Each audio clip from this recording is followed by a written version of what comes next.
أصبت بطلق ناري في الظهر وأدى إلى شلل نصفي سفلي والحمد لله. أصبت بطلق ناري من قناص إسرائيلي، ولم أستطع الخروج من غزة إلا بعد 6 أشهر لتلقي العلاج في جمهورية مصر العربية، ومن ثم في تركيا في إسطنبول. وبحمد الله تلقينا العلاج، ونحن باستمرارية العلاج في تركيا. الأوضاع في غزة صعبة جدا من جراء الحصار على غزة من الاحتلال بقرابة 12 عاما. الجرحى في غزة يعانون الأمرين،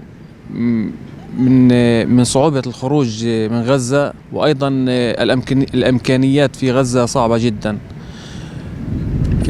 فهناك جرحى يستشهدون وهم على أسرة الفراش في المستشفيات.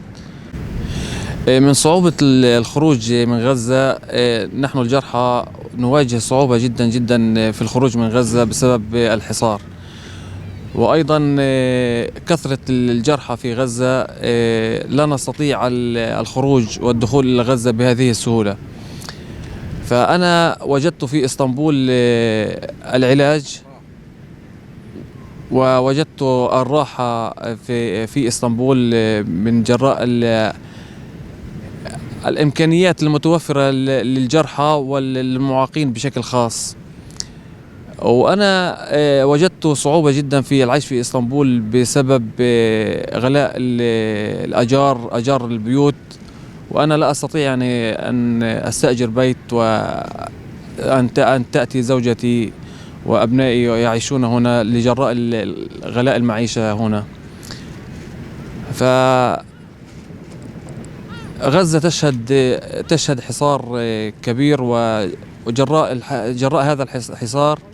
هذا الحصار لا يوجد كهرباء في غزة، ولا يوجد ماء، ولا يوجد أشياء كثيرة. يعني لا نستطيع ونحن هنا في إسطنبول نحتاج المساعدات المالية، ونحتاج المسكن، ونحتاج الغذاء، ونأمل من الله أن نجد من يقف بجانبنا في هذه الظروف الصعبة.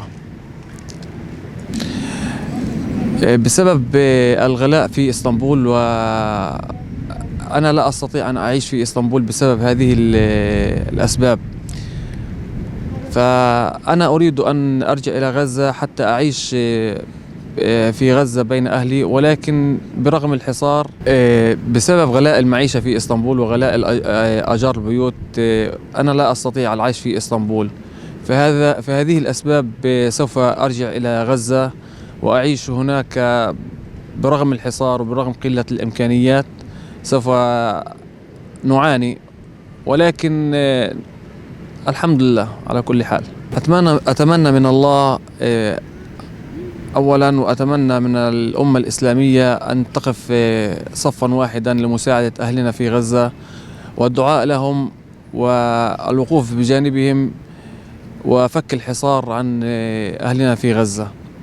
يعني بلدية إسطنبول مثلا أنها موفرة لذوي الاحتياجات الخاصة كل سبل الراحة، من حمامات، من أسانسيرات، من الدخول والخروج بالمترو، بالباصات، بالأمور هذه. يعني الأمور كلها جيدة جدا.